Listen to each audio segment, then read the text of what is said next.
platform, in each and every model, they had different variants.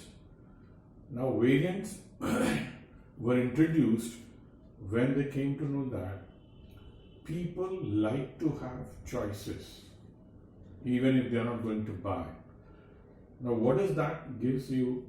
So it gives you psychological satisfaction. It says that since this model has a lot of choices, a lot of variants, its utility increases.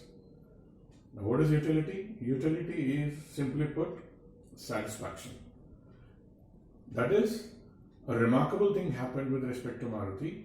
Since they have a large number of options, since the customer can make choices, the customer felt that he can make choices, he can demand a product. So, with that simple mindset, the customer went into Maruti showroom and bought a product. He didn't come out without buying a product, and that is how Maruti became a success. The point I'm trying to drive is, in any kind of product or service, if you don't have choices, if you don't give customer or the consumer the choices, he may not think of buying the product even though he needs it, he wants it, and he desires it. Right? That is what happened with respect to Rado watches. People desired to have Rado watches, but still they didn't have options in Rado watches. Only the golden watch was available. Your father or your parents might know what is a Rado watch. The Rado watch didn't have a lot of options. Because of that, the product, even though it was good, the quality was of good, high standards, the product failed because it didn't have the choices. Of course, now they are having a lot of choices. So in any given point of time, in any given product or service, if there are a large number of choices, customers think that they can make choices from the given set of options. That is, they are buying a product even before actually buying the product, right? The thought process of buying the product starts with the moment the customer feels that they have a lot of options to choose from. Now, that is what we are talking in terms of consumers. Now, consumer choice is based on what? Consumers make choice because of utility. That's the first and foremost thing. Why do they make choice? Because they want to derive satisfaction. Why do we buy a product? Because it gives us satisfaction. Any product or service that you consume today is because of the level of satisfaction the product or the service gives the consumer or the customer. That is the one fundamental reason why you buy a product, and that satisfaction in economic terms is what we call it as utility. Now, this consumer choice is based on what? Paying capacity. You may want it, but if you don't have the capacity to pay, you might not derive the satisfaction. You might not make the choice. So, and again, here, this is what we call it as human psychology. It's called as buying behavior, right? The psychology of buying behavior. So what happens in that case? If you don't have the capacity to pay, you start finding faults within the product or service. That's human psychology, that's human nature, right? Since we are not able to afford it, since we are not in a position to pay for it, we will not derive, we are going to find faults in the product, and hence we're not going to derive satisfaction, or we're not going to have any utility, and we don't see any utility because we're not able to pay for it. So consumer choice fundamentally depends upon paying capacity and taste and preferences, right? You make a choice because you have certain taste. You make a choice because you prefer certain things, right? Say for example, you have a taste for lighter colors of shirts.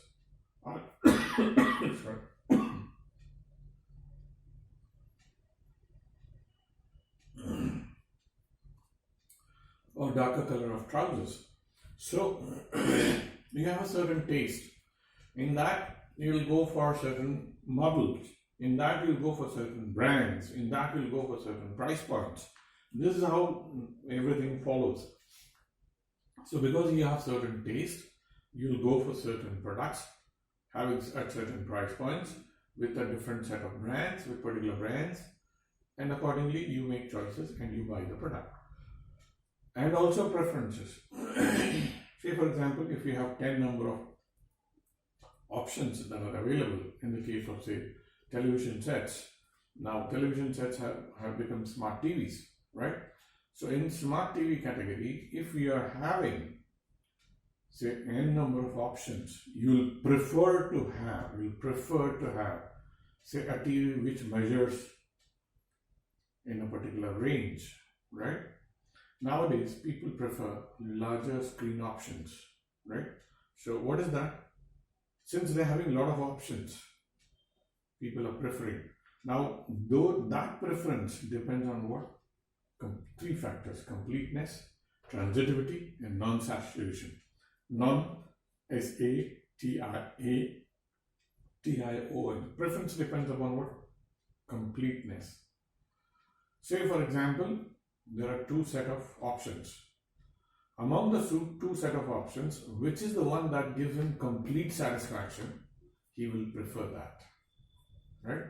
Amongst the given two set of options. Say options means in the case of smart TVs, if I talk about two options, it might be Samsung and Sony, right? Amongst these two set of options, which gives him complete satisfaction, he will prefer that, right? Why will he prefer that? Because it's giving him complete satisfaction. And the complete satisfaction may depend upon what? Price, visibility, aesthetics, light consumption, all these things when you take into consideration, which gives him maximum satisfaction, which gives him maximum utility in buying that product. He is going to prefer that particular product. That's what we call it as completeness. Transitivity. If you see, once you have a standard set of income, right? Once you reach and so once you start having incomes, more or less, preferences, they're always consistent. In other words, what I mean to say is that assurance of income, not levels of income. Assurance of income makes the consumer to have his preference consistently. For example, if you're assured of consistent income, see there is a difference between increasing income and consistent income. I'm not talking about increasing incomes, that incomes which are increasing every year. I'm talking about incomes which are consistent. Come what may, this is the income that you're going to earn every year. That is what I'm talking about, consistency of income. Now, since there is consistency of income, you will buy certain products because you are having constant preference for those kind of products. A simple example, if I want to give you, would be, since we are having consistent level of income, we buy particular brand of wheat every year, right? We stay in the market, we stay for some time if the product is not available, but we are going to buy that. That is what you mean to say by transitivity.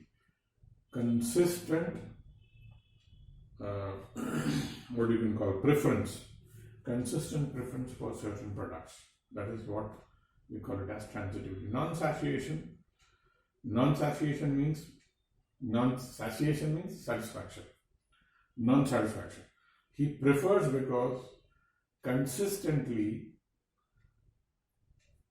if he is buying certain product, if he sees some changes with respect to say quantity, price, if that is, they want something more out of a product every time when they go and buy, right? If they start having more of which they are buying consistently, they are going to prefer that product. It happens, it mostly happens. That is what happened with Nirma. Nirma was a very good product, but in between, it took a beating with respect to market share. Now, what happened with Nirma was, Nirma earlier it was sold as an alternative to Surf, right? With respect to price. So it could beat Surf, black and blue, with respect to price, and hence it started to have market share. Now, over a period of time, what happened? It was washing clothes, fine, that it was a washing detergent, that is what it was used for. Then came Ghadi detergent, and they said, yes, we are a detergent company, yes, we sell detergents, but our detergents are very good on hands, they are soft on hands. With that single point, Ghadi detergent could capture the market from these two leaders, right? And it has become a success story. That means if you keep on consistently adding value to the product, you are going to stay in the mind space of the consumers or customers, and hence then people will prefer those kind of products. Like for example, Nokia couldn't add value over a period of time, even though the product was very good. Samsung did exactly opposite that. They stayed with the basics, but in each and every model, they could offer something more, right? That something more pushed Samsung to become the market leader in cell phones, right? So always remember, consumers are going to choose your product because of the paying capacity and taste and preferences is dependent on completeness, transitivity, and non-satiation or non-satiation, whatever you can call it. Now we are coming to consumer equilibrium. Like we had demand equilibrium, supply equilibrium, or price equilibrium, we are talking about consumer equilibrium. It is, why does a consumer buy product or service? Because he wants to have some utility out of that product. Now, if he wants to buy two different products within the given level of income, what he's going to do? He is going to buy one product more and the other product less in order to have higher level of satisfaction amongst given two products and within certain constraints. The constraint means we have this much of income, these are the prices, this is what we need, this is what we want, say product A and product B, right? So we are going to have a combination of two or more than two products and try to derive highest level of satisfaction from our choice. That is what we call it as consumer equilibrium. Highest level of satisfaction within given constraints. Constraints means, constraint here can be price of the product, constraint here can be your income, constraint here can be supply, constraint can be demand, models, taste, right? All these are taxes, number of firms, all these are constraints.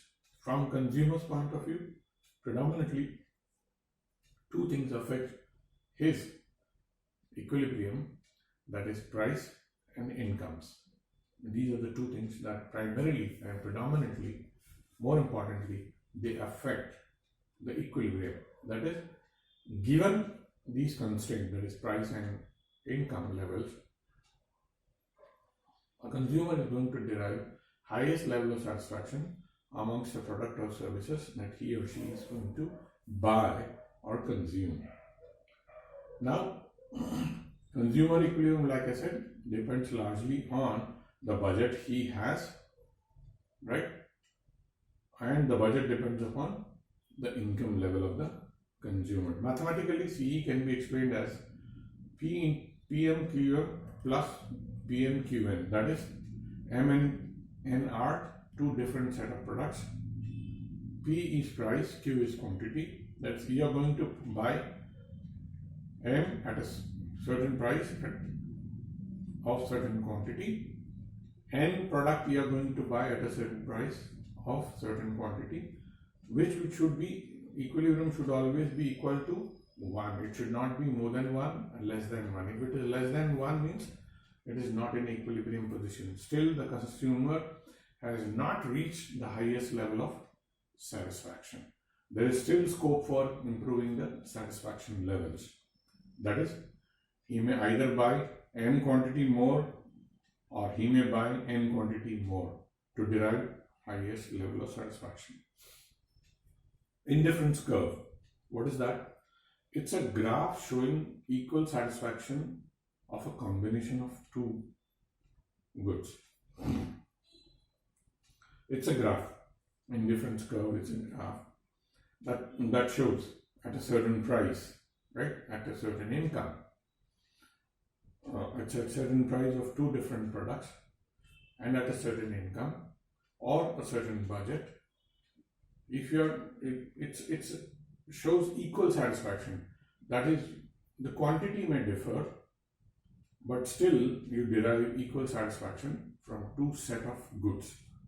That is what the graph that depicts that is what we call it as indifference curve, right? Now, why do we need to have this study of indifference curve, or why do we need to understand indifference curve? Because many times what happens is that you may be liking a certain product more, but that might be costly, right? So what do you try to do? You try to have less of that within the given budget and try to have more of the other product so that you have equal satisfaction, right? Say for example, nowadays, what is happening? Nowadays, the prices of mangoes are more and the grapes are less. So what do you try to do? Since the mangoes have started arriving, yet you want to have satisfaction and also you want to buy grapes. So what do you try to do? You try to have a certain quantity at a certain price of mangoes and certain quantity of grapes at certain price so that you have equal amount of satisfaction, right? That is, you have also bought this fruit and also this fruit. So hence what happens? You start to have equal satisfaction. That is the graph that depicts that. The price is different, but within the given budget, you're trying to have equal satisfaction. And the graph that measures is what we call it as indifference curve. Now let us talk about revealed preference theory. What is revealed preference theory? Here again, it also says that when you have choice, then only people prefer. If you don't have choice, people are not going to prefer. That is what Mr. Samuelson, an economist, he said. I mean, you cannot say that people are buying certain product or service, they're consuming certain service because it is very good, the price is attractive, it gives maximum value. No. People buy because they have choices, right? They go for certain, why do people are going out to eat nowadays? Is only because earlier people didn't have choices. They had certain food joints only where they used to go year on year and they used to consume food products there only. But now people are having choices with respect to number of food joints that are open and also the number of types of foods that are available in the market. And because of that, people prefer to go and eat out, right? So that is what fundamentally this particular theory says, that it's an approach towards assessing consumer behavior and introduce the term revealed preference. When you have choices, then only consumers reveal their preference. That is the essence or spirit of this theory. Now, why do they make choice? Again, it depends upon prices and income levels, and according to the prices and income levels, demand for a particular commodity or service is affected. Now let us come back to the concept called as consumer surplus. Now this is the difference between what the consumers are willing to pay and what actually they pay, right? Put it simply, that means, say for example, if I'm willing to buy milk, I'm willing to buy milk at say 100 rupees per liter, and if I'm getting that milk at 80 rupees, what is my surplus? 20 rupees is my surplus. That is what consumer, they have made a mindset, okay, for this particular product or service, we are going to spend this much. If he or she gets that same product at lesser the actual thought price, that is within less than what he wanted to pay, willing to pay, that is what we call it as consumer surplus. Consumer deficiency is exactly the opposite. I had certain plans that I am going to buy a product, say for example, for X rupees, but if the product that I'm buying is more than X rupees, because of that, I will have to sacrifice some other product. That is what we call it as consumer deficiency. Surplus, deficiency, exactly opposite of that. Now what happens? Why do we need to study consumer surplus in this case? Is because why this understanding is more important in economics is because consumer thinks that he or she is going to get a certain product or price or service at say 100 rupees, like in the case of milk. If I get at 80 rupees, I am not going to keep that 20 rupees aside. Instead, what I am going to say is that I am going to spend that 20 rupees on buying something else and derive more satisfaction, that is, derive more utility from my choice, right? From my choice. Since I had a budget of 100 rupees, I got 1 liter of milk in that. So what I'm going to do with the rest of 20 rupees, I may buy, say, khari for example, or toast for example, or some biscuits for that matter. So what I'm trying to do, I'm trying to derive maximum satisfaction in buying a product by buying another set of product because of consumer surplus. Don't worry, these things are very simple. They appear to be difficult, but they are not. That's the beauty of economics and finance. Okay, elasticity, I think we had covered in our last lecture, but still, what is elasticity? It's a standard measure of the degree of responses